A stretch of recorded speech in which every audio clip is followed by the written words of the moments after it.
KBC में करोड़पति पति। सूरज के जीवन का एक ही फंडा था कि मेहनत तो गधा भी करता है, घर बैठे जो कमाए समझदार वही होता है। इसीलिए उसने कभी नौकरी ही नहीं ढूंढी। इस बात से हालांकि उसकी पत्नी शिखा बिल्कुल भी अग्री नहीं करती थी, पर फिर भी सूरज को समझाना बेकार था। टीवी में कैसे बनोगे करोड़पति का ऐड देखकर उसे लगा कि बस अब तो घर बैठे ही वो करोड़पति बन सकता है, और उसके पीछे उसने अपने सारे सोर्सेस एक्टिव कर दिए। 2 हफ्ते में उसके कलीग के साले के पड़ोसी के बेटे का सोर्स निकलता है जो कि उसे शो में पहुंचा सकता है, और सूरज उससे मिलने चला जाता है। अच्छा, तो हमें मुकेश जी बता रहे थे कि आप हमें शो में पहुंचा सकते हैं। हाँ, उसमें कोई तकलीफ नहीं है। मैं कल अगर कोशिश करूँ तो इसी महीने में आपका नंबर आ जाएगा। अरे ये तो बहुत बढ़िया हो गया। अच्छा, वो सिलेबस और क्वेश्चन पेपर का कोई जुगाड़ है क्या? हैं? उसका तो कोई जुगाड़ नहीं है। तो वो वाकई में कुछ भी पूछ सकते हैं? हाँ, वो तो बच्चन जी पर है, जो पढ़ते हैं वो पूछ लेते हैं। पहली कोशिश फेल होने पर अब सूरज के सामने एक बहुत बड़ा सवाल था कि आखिर जवाब कहाँ से लाए। तब शिखा ने एक सजेशन दिया, क्यों ना सूरज अपने चचेरे भाई सुमित से मदद मांगे, जो कि यूपीएससी की तैयारी कर रहा था। हालांकि इतनी मेहनत करना सूरज को समझ में नहीं आता था, पर कोई और रास्ता ना मिलने पर वो आखिर सुमित से बात करता है। अरे सुमित, हमारा कैसे बनोगे करोड़पति के लिए सिलेक्शन होने वाला है। तुम हमें थोड़े चिट बनाने में मदद करोगे क्या?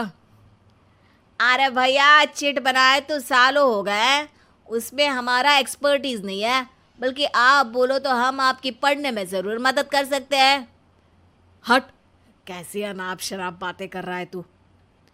सूरज ने सुमित को मना तो कर दिया था, पर तैयारी करने के सिवाय कोई चारा उसे दिख भी नहीं रहा था। खासकर जब 12 के पेपर लीक करने के एक्सपर्ट शुक्ला जो भी हाथ जोड़ लेते हैं। आखिर सूरज को सुमित के पास जाना ही पड़ा, और उसने सुमित और शिखा से वादा किया कि वो बहुत मेहनत करेगा। 1 महीने की तैयारी के बाद फाइनल हुआ कि शो से 1 हफ्ते पहले एक ट्रायल खेला जाएगा, जहां पर सारे रिश्तेदार ऑडियंस की जगह पर होंगे और शिखा सवाल पूछेगी। दूर दराज से भी रिश्तेदार आकर हाजिर हो गए देखने कि आखिर कैसे बनेगा सुमित करोड़पति। सब कुछ सेट था, और इतने में सूरज आकर अपना स्पीच देता है। ये 1 महीना मेरे लिए आसान नहीं था, पर अपने भाई सुमित और अपनी पत्नी शिखा की मदद से मैं इतनी दूर पहुंच पाया हूँ। मेरे मम्मी पापा के आशीर्वाद ने भी बहुत साथ दिया है मेरा। मैं उम्मीद करता हूँ कि आज के शो में आप लोगों को बहुत मज़ा आएगा। साक्षी पहला सवाल पूछती है और पूरे कमरे में सन्नाटा छा जाता है। इंडिया में कितने स्टेट्स हैं?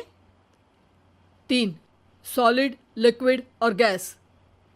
अरे रुकिए, तो ऑप्शंस तो देने दीजिए। इतने में 5वीं कक्षा का चिंटू बोल उठता है।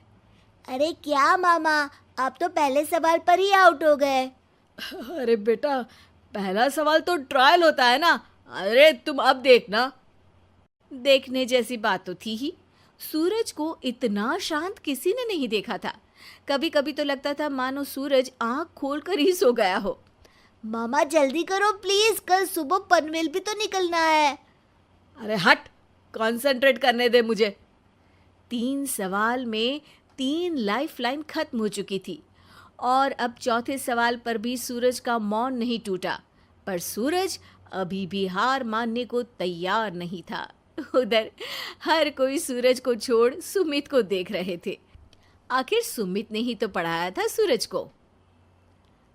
गजब बेइज्जती है यार। अरे बेटा, तो बाप का, दादा का, भाई का, सबका नाम बुड़वाएगा। अरे 3 लाइफलाइन ले ली तो भी तेरा कुछ नहीं होना है। अरे कोई इतनी बात करता है क्या शो पर? अरे बेटा, शो पर तेरे जैसे भी तो नहीं आते ना। सूरज की ये जंग आखिर 1 घंटे बाद 5वें सवाल पर खत्म हो गई, जब उसने इंडिया के नेशनल बर्ड का नाम कहा, कौवा। अरे बेटा, मजा तो बहुत आया, बस थोड़ा टाइम पर खत्म होता तो आनंद भी आ जाता। ताने बारिश के बूंदों की तरह बरस रहे थे और सूरज को भी समझ आ रहा था कि ये करोड़पति बनना शायद उसके बस के बाहर की बात है। पर वो आखिर ये बात मान कैसे लेता? वो सख्त लौंडा जो ठहरा, उसने सोचा कि बेइज्जती तो हो ही चुकी है, पर अगर मैं हार नहीं मानूं तो शायद कुछ हो सकता है। शिखा, तुम देखना, असली शो में आग लगा दूंगा, आग। करोड़पति बनूंगा मैं। हाँ, सब्जियां खत्म हो गई है घर पे, ले आओ। पहले पति बन जाओ, फिर करोड़पति बनना। अरे गजब बेइज्जती है यार। बेटा, अभी तो घर पर ही हुई है, 1 हफ्ते में तो तुम देश के सामने करवा कर आओगे। वैसे जब टीवी पर जाओ ना, तो बस अपने मम्मी का ही नाम लेना, ठीक है? कोई पूछे तो बोलना कि पापा नहीं है मेरे। अरे पढ़ाई की, पेपर निकलवाए, इतने सारे लोगों को खाना खिलवाया, क्या फ़र्क पड़ा? इसीलिए मैं कहता हूँ कि मेहनत तो गधा भी करता है, घर बैठे जो कमाए वही सिकंदर। लेकिन मामा, गधे भी जानते हैं कि हमारा राष्ट्रीय पक्षी मोर है।